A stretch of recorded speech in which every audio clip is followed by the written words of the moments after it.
your hospitality. My wife and I have really enjoyed our time visiting with many of you, and of course my good friend Matthew and his wife Charity. I'm so thankful for him. First off, he has a funnier accent than I do. One of the only ones, actually. Also, though, he is a great encourager. Otherwise, how would I have gotten up that mountain on Friday? But that translates into other areas as well throughout his ministry, that he has accomplished many great things, and I expect even greater things from him in the future. And you are truly blessed to have him here in Castle Rock, Colorado. I keep trying to get him down to Tennessee, but I think that he's doing a great job here, and I know that you believe the same. He pushes for growth in the Lord in the right way. He doesn't just follow the status quo, but he says we need to do the right thing for the right scriptural reasons, and I appreciate his love for the Lord and heart in that. And also, I appreciate Brother Mark, who I know hasn't been here very long, but it seems as though he has great things in store in the Lord for you as well, and I appreciate his efforts in this weekend, because it is truly a blessing to your marriage that the elders have put forth and said, hey, marriage is important, families are important, and we want to make that a priority at Castle Rock. And I think that you guys are headed in the right direction with that. And I appreciate your encouraging words as well to me and your kind words. I've done my very best for you. I hope that you believe that, so that you can be encouraged in your marriage, because I believe that marriage and family is too important a topic to not get right whenever I stand in front of a group of people. So thank you again for your encouraging words, and I hope that all of our efforts this weekend will pay off in great dividends in the future. How to win at marriage. Vince Lombardi once said, winning is not everything, but wanting to win is. How do you know that you have a winning marriage? What tells you in the morning, what tells you in the evening that we are winning at marriage? Because in the afternoons, in those evenings, in those times I just mentioned, there's probably some arguments. There's probably some heated discussion. Does that mean you're losing? Certainly not. Commitment means that you're winning. Commitment and a winning attitude means that you're winning. We're not going to give up on our marriage, but we are going to keep pushing forward because we want to win. We're going to make changes where they need to be made. We're going to be more selfless where those things need to happen as well. But if you want to win at marriage, the first thing you have to do is you just have to have a winning attitude. Because every day is not going to feel like a win. And I tell the couples that I counsel, when you have an argument, when you go home, even after this very session, whenever you go home after this and you have an argument, that doesn't mean you're losing. It means you're trying to win. As long as there's more improvement, as long as you have that attitude that we're going to keep fighting for our marriage, then you are winning. And we're going to talk about some things this morning to kind of drive that point home. And we're going to use some words and phrases that probably came from all of your wedding ceremonies. The first thing that we'll see is this: for better. You all said for better in your marriage. You know, we're going to stay committed to one another, and we're going to do the very best that we can, because there are going to be good times. And you know there are going to be good times. There's going to be better times. So we need to capitalize on those things. What is missing, and I mentioned it a moment ago, in a lot of marriages, is simply a level of commitment. A lot of people try to have trial marriages. Try it out. Can we live together? And they end up doing that, and they have a trial marriage of sorts. And as they live together outside of God's design for the family, they don't fully commit to that person. And when you commit to a person and say, hey, I want to marry you, you're giving that person everything. You're giving them your heart. You're giving them your finances. You're giving them part of your soul as well, because you guys should be helping each other make it to heaven. That's what you should be doing. So you're depending on this other person in a real and deep way to show that for better things, they're going to happen, we are going to live and we're going to be together through a committed relationship. Those who don't fully sign in and commit in a relationship and just say, well, we're going to try it out, they're not married. They say they're trying marriage out, but really they're not, because marriage involves a tremendous level of commitment. When everything is clicking in a marriage, a couple will usually experience a lot of laughter, right? Plenty of hugging, a lot of affection. This couple is what we might say, they're in sync with each other. They come home, they hug, they don't blame each other for problems at work, they don't take their anger out on each other needlessly. And they're in sync with each other. And those are those better times. Those are those good times that you love so much, that you dreamed about when you were a little girl, that you thought about when you were a boy. And here you are now, you have your own marriage, your own relationship, and you're trying to make it all that it needs to be. And there are a lot of good times, all of those better times. But sometimes bad moves in. We'll talk about that in a moment. But when the good is happening, you've got to build on those things. When I speak to couples, we really try to capitalize on the good, right? In counseling, I work from what's called a wellness model. There's plenty of stuff that we can talk all day long that's wrong with people. But what's right with this person? What are you doing well? Because as I spoke over the weekend, we constantly try to look at and find out things that are wrong with somebody, and we really need to start looking at the good. If you can think right now about one thing that happened bad last week in your relationship, you've probably been thinking about it all weekend. But what about the 5 good things that happened? You've got to capitalize on those things and make them happen more and more and more. And that's all based on your decisions and your actions and what you say. And you have to make for better happen. Willard F. Harley, in his book, Fall in Love, Stay in Love, discusses the love bank concept. Maybe you've heard of this. Whenever you have a love bank, you either, one, make deposits or you make withdrawals. And we do this every moment of every day.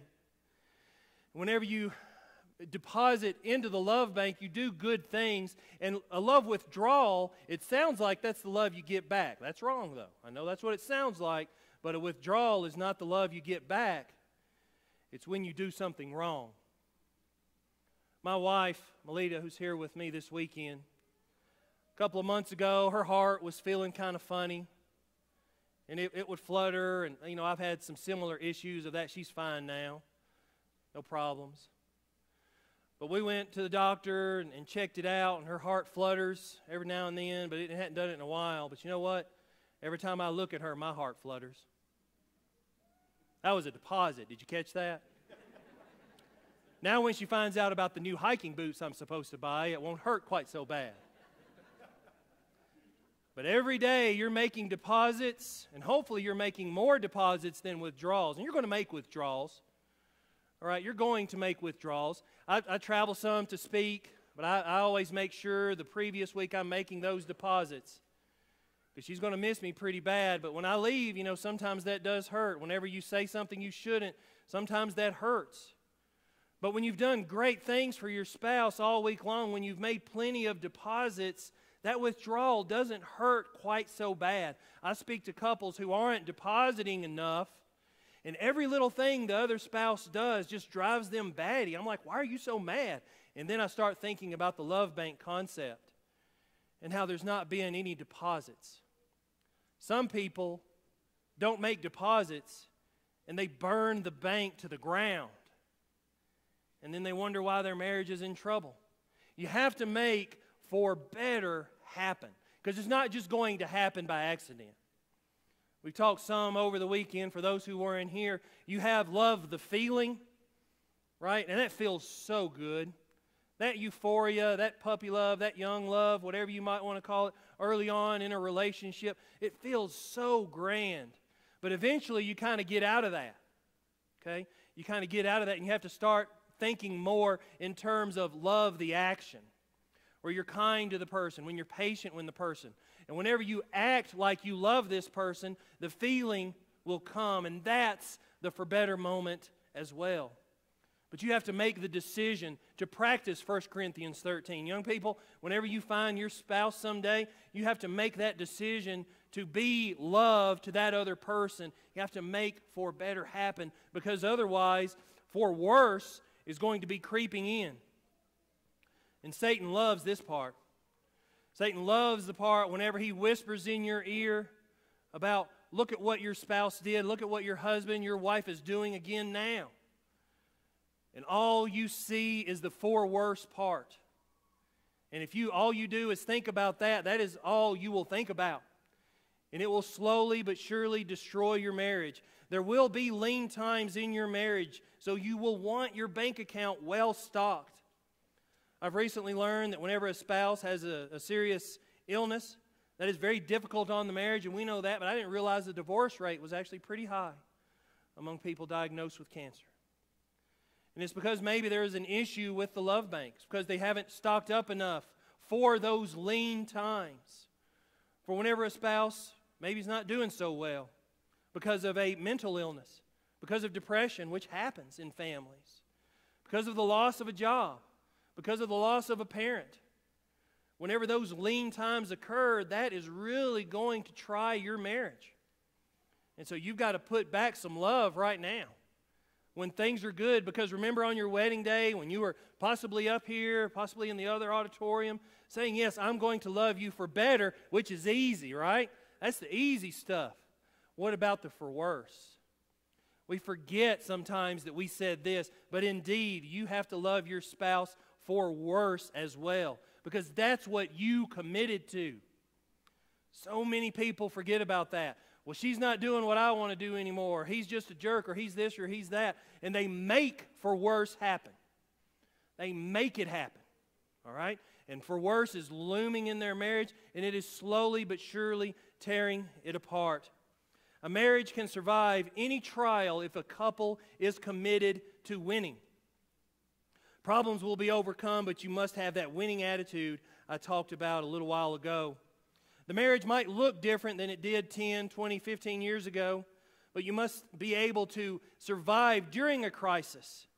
And whenever you have decided to love one another, you can handle for worse.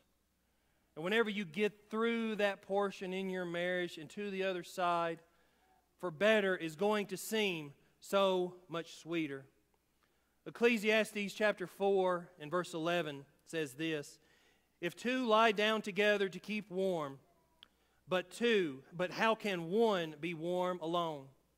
God knew in His wisdom that through our marriages we would be able to be there for one another. We would be able to be there to help and to harness the love that we have, to harness our love from Christ and to channel that into our relationship, to be able to get through the difficult times. Two are better than one, are they not? And I believe that in a marriage. If you are working together, though, and you have to make that decision. A lot of what we talked about over the weekend was just simply decisions you make in your marriage to make it better or to make it worse.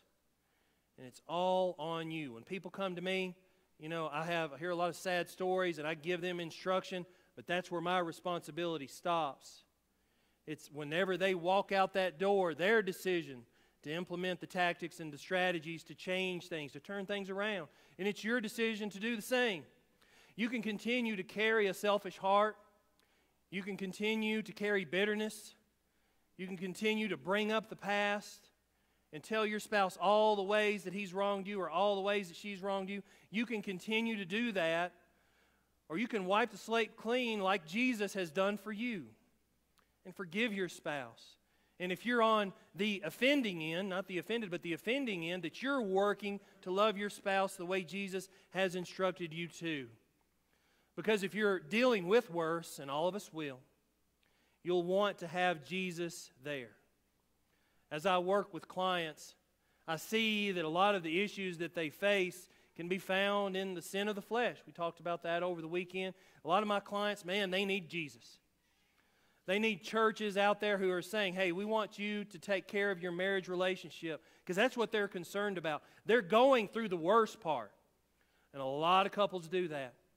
They endure the worst, and it's not one event or here or there. It is years of torment in a marriage. And they try to turn it around. They try to turn it around, but hopefully they call me soon enough, me or another counselor can help them out and help them realize that for better is still possible. I often say you're never too far gone in your marriage if you're willing to make the journey back. Some aren't willing, but it can be done.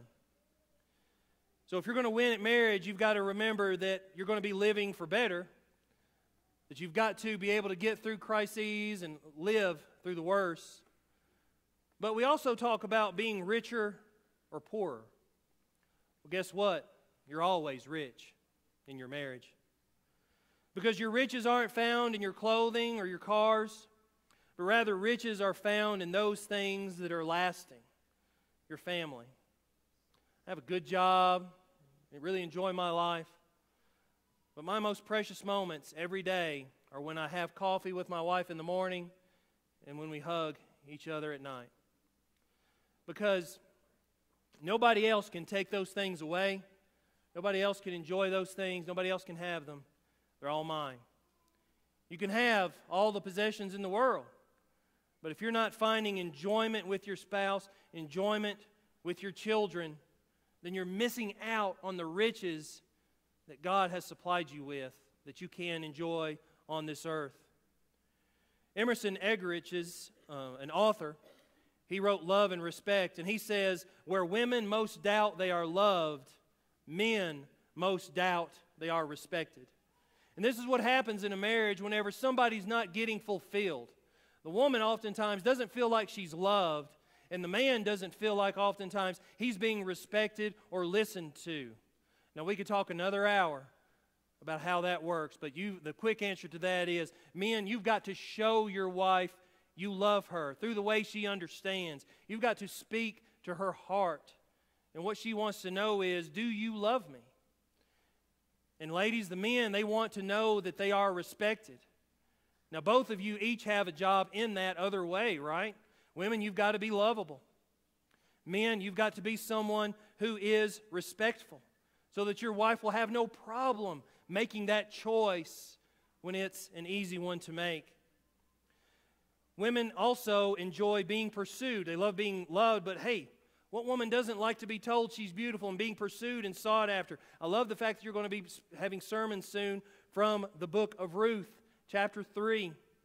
Ruth worked for her man, and she did what she could do to entice the man in her life to come and be her spouse.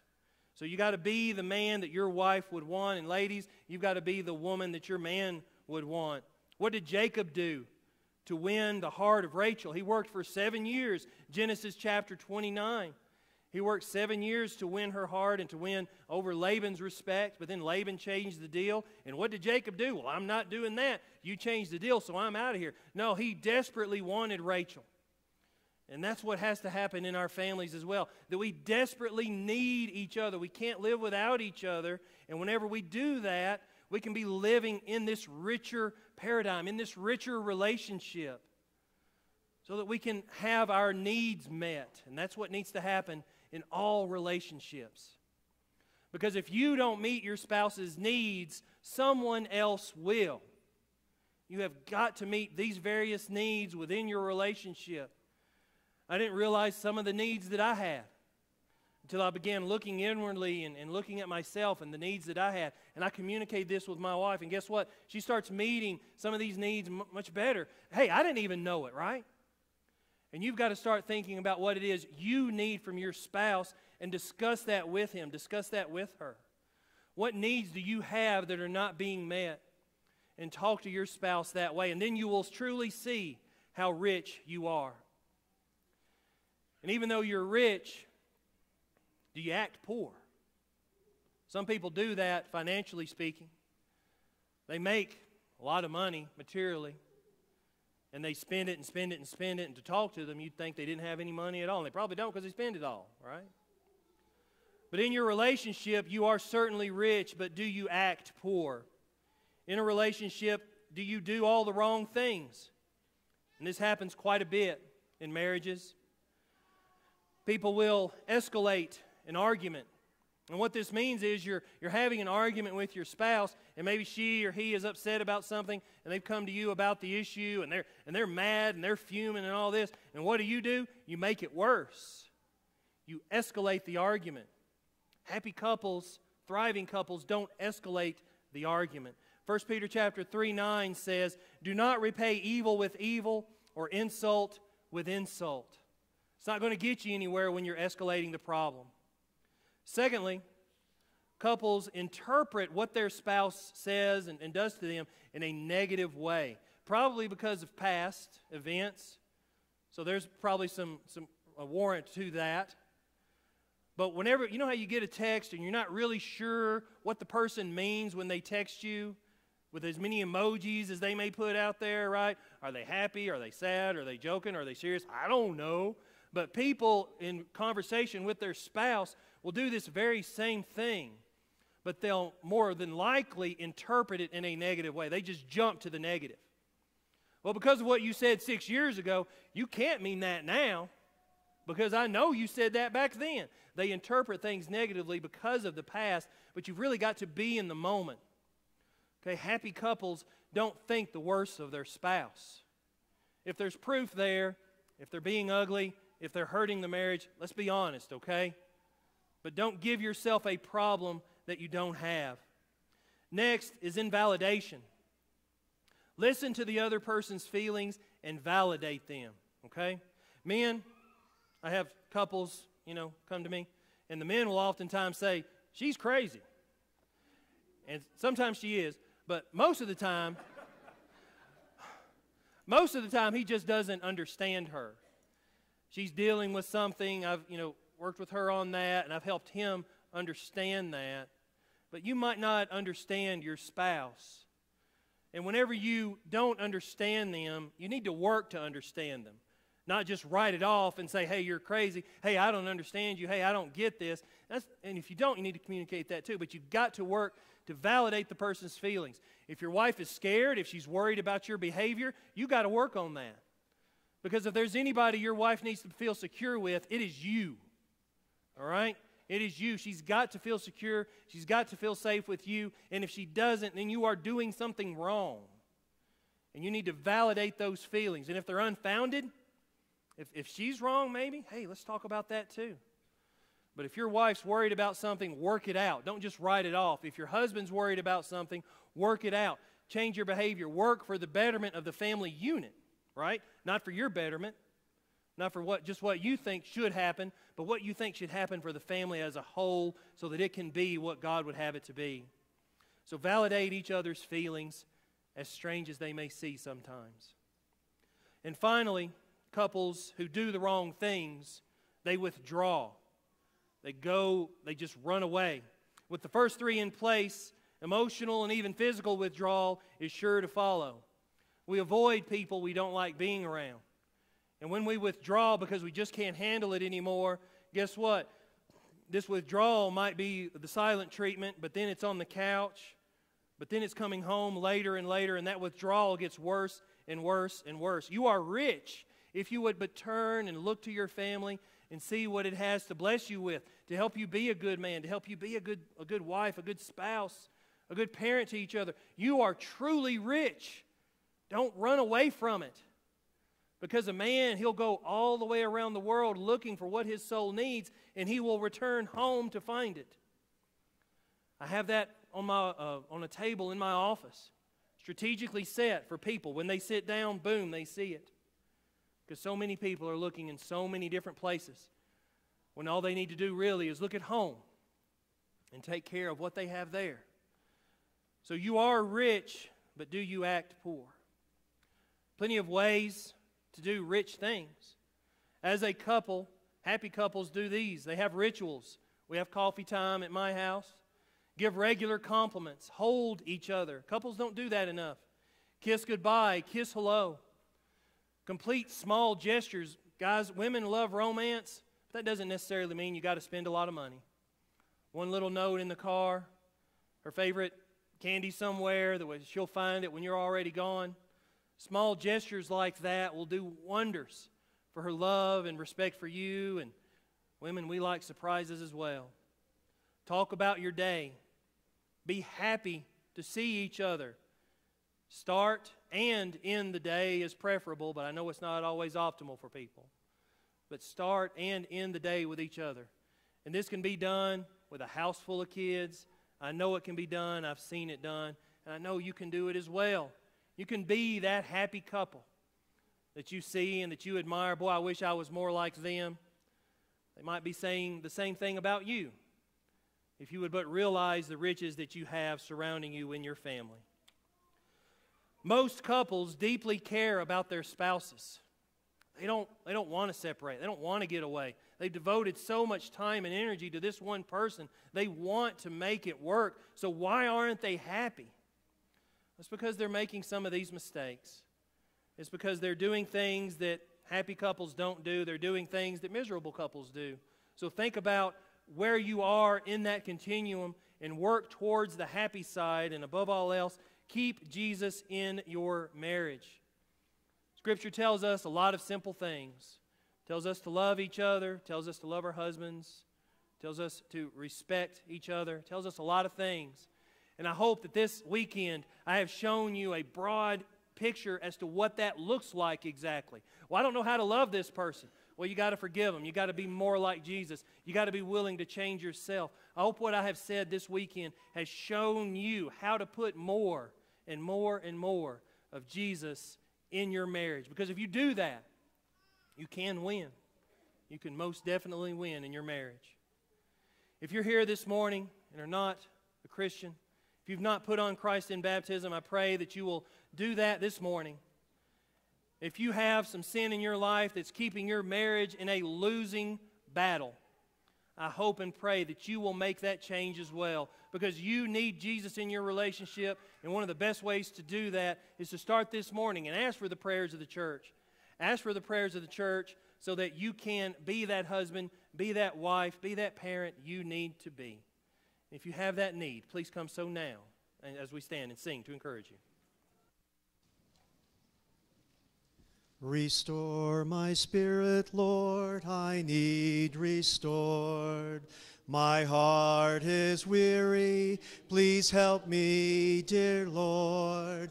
I stand in need of more strength from your word. Renew my love, rebuild my faith, oh, restore my soul.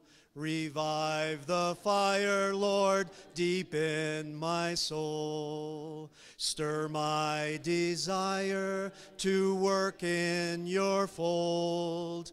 Light in my heart, dear God, your zeal grown cold. Renew my love, rebuild my faith, oh, restore my soul. Renew my courage, Lord, it needs restored.